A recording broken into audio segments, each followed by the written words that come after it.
À l'île Maurice, nous n'avons pas de séparation à la source. Comment nous gérons nos déchets, c'est qu'on n'a qu'un site d'enfouissement et c'est ce qu'on est en train de trouver des solutions à comment gérer nos déchets.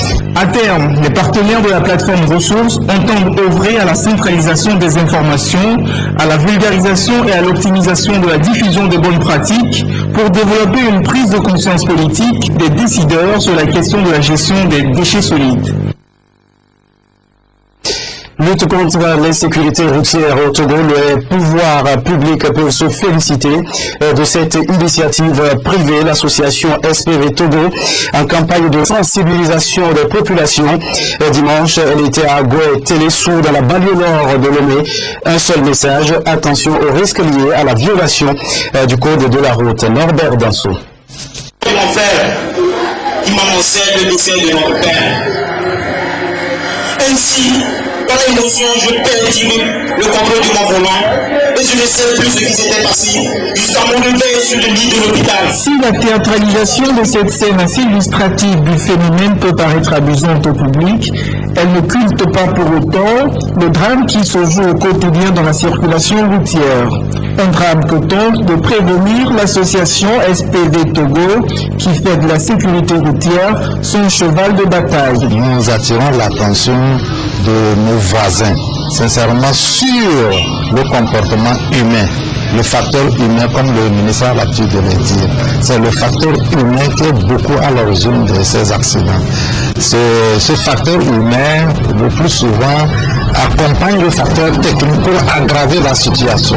Donc, ce soir, par exemple, nous avons décidé de présenter les blessés, les victimes, les témoignages de ces victimes, l'intervention du docteur Dassim, l'intervention du colonel Baouna, l'intervention de l'ophtalmologue. Le plus souvent, on dit qu'on n'a pas besoin de faire le contrôle des yeux. Montrer comment simple mauvais contrôle des yeux peut occasionner des accidents. Une goutte d'eau dans la mer peut-être, mais cette sensibilisation aura quand même eu le mérite d'attirer l'attention de tout un chacun sur le phénomène, contribuant ainsi à réduire considérablement les risques d'accident.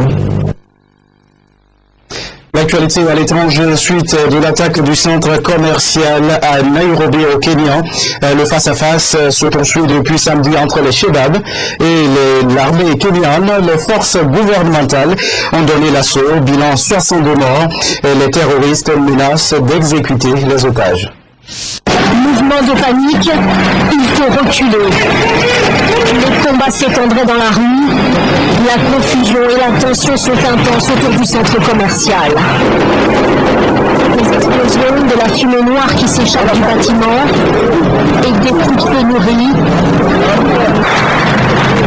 Les forces kenyanes affirment se rapprocher des assaillants, toujours retranchés dans l'enceinte du centre commercial. Les terroristes menacent à présent d'exécuter les otages en cas d'assaut. Depuis hier soir, l'armée kenyane, qui serait appuyée par des conseillers israéliens et américains, multiplie les assauts sans parvenir à en finir avec le commando. Les personnes cachées depuis 48 heures dans l'enfer du centre commercial ont toutefois pu être libérées. Très peu d'informations filtrent sur les opérations en cours, mais on en sait désormais un peu plus sur le déroulement de l'attaque samedi. Un journal local a pu visionner des images de caméras de sécurité. Les assaillants, une dizaine, seraient arrivés en deux groupes, entrés par la porte principale et par le parking. Muni de fusils d'assaut, le commando a d'abord lancé des grenades dans la foule, puis exécuté froidement les otages qui étaient incapables de réciter une prière musulmane, avant de cribler de balles les portes de toilettes où s'étaient réfugiés les clients. Dans sa revendication, le chef du groupe somalien dit agir en représailles à l'intervention kenyane en Somalie. Il dit son groupe déterminé et prêt à mourir. Victoire haut les mains des chrétiens démocrates en Allemagne. Angela Merkel remporte les élections législatives et s'assure une majorité absolue au Bundestag, mais elle devra former une coalition pour gouverner. La chancelière allemande tend déjà la main aux sociaux-démocrates. partisans de l'outil, maman Angela Merkel jubile. Les chrétiens démocrates ont fait ce dimanche leur meilleur score depuis la réunification. À 59 ans, la fille d'un pasteur de l'ex-RDA est le seul leader européen à avoir survécu à la crise. Nous ferons tout ce que nous pouvons pour que les 4 prochaines années soient couronnées de succès pour l'Allemagne. L'ambiance n'est pas à la fête, en revanche, chez les libéraux qui ont gouverné avec la chancelière ces 4 dernières années. Ils sortent du Bundestag n'ayant pas atteint les 5% des suffrages, une première depuis 1949. Ce résultat est un choc. On n'a jamais pensé que nous dépasserions pas la barre des 5%. On a toujours été convaincu que nous resterions au Parlement. Ce n'est pas l'euphorie non plus chez les sociaux-démocrates, ils ne totalisent qu'un quart des suffrages. Certes, ils font mieux qu'en 2009, mais il était trop tôt pour dire dimanche soir s'ils resteraient dans l'opposition ou bien s'ils allaient former une grande coalition avec la chancelière. La situation est très confuse. C'est pourquoi le SPD serait bien avisé de ne pas se mettre à spéculer sur un éventuel futur gouvernement. La balle est maintenant dans le camp de Mme Merkel. C'est à elle de réunir une majorité. Quant au petit parti anti-euro alternatif pour l'Allemagne, fondé il y a tout juste 6 mois, il rate de peu son entrée au Parlement. C'est le signe que nous devons continuer, et nous allons continuer, vous pouvez en être sûr. Mais pour l'instant, la chancelière aborde son 3e mandat en position de force. Nous allons clore cette édition avec ce concert de solidarité à l'endroit des détenus des prisons du Togo. L'événement s'est déroulé dimanche au Palais de Congrès de Lomé. Objectif, récolter les fonds pour approvisionner les prisons du Togo en produits de première nécessité, notamment les produits pharmaceutiques. Reportage Ashta Madjom. Beaucoup d'émotions lors de ce concert de solidarité aux détenus des prisons du Togo ce dimanche. Nombreux était le public qui a répondu à l'appel. Des chants, des danses, mais la parole était surtout aux détenus. Occasion de présenter leur doléances au ministre de la Justice, celui de la Santé, aux associations et à toutes les bonnes volontés.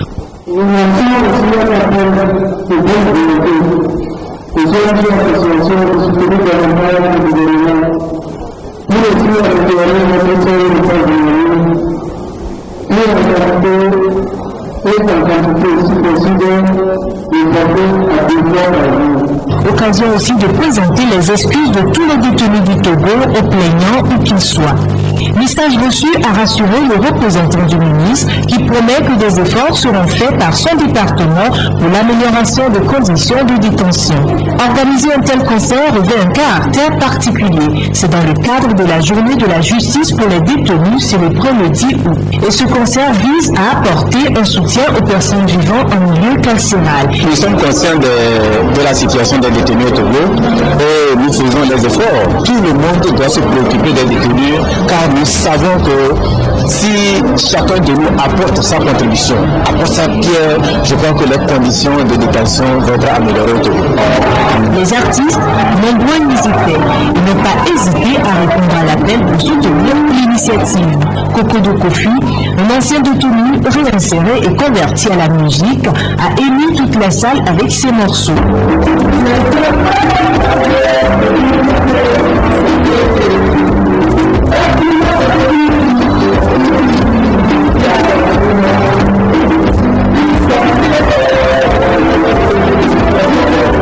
L'émotion était surtout à son comble quand le public découvre l'examinateur vedette de la TVT, Eugène Antigan, détenu à la prison civile de Lomé sur scène pour animer cette soirée. Le message est passé. Le public, comblé et ému par ce concert, appelle les autorités à plus d'attention à l'égard des détenus. Le représentant des détenus nous a beaucoup ému. Donc je lance un appel aux autorités pour qu'ils viennent en aide aux personnes incarcérées sur le plan national et international.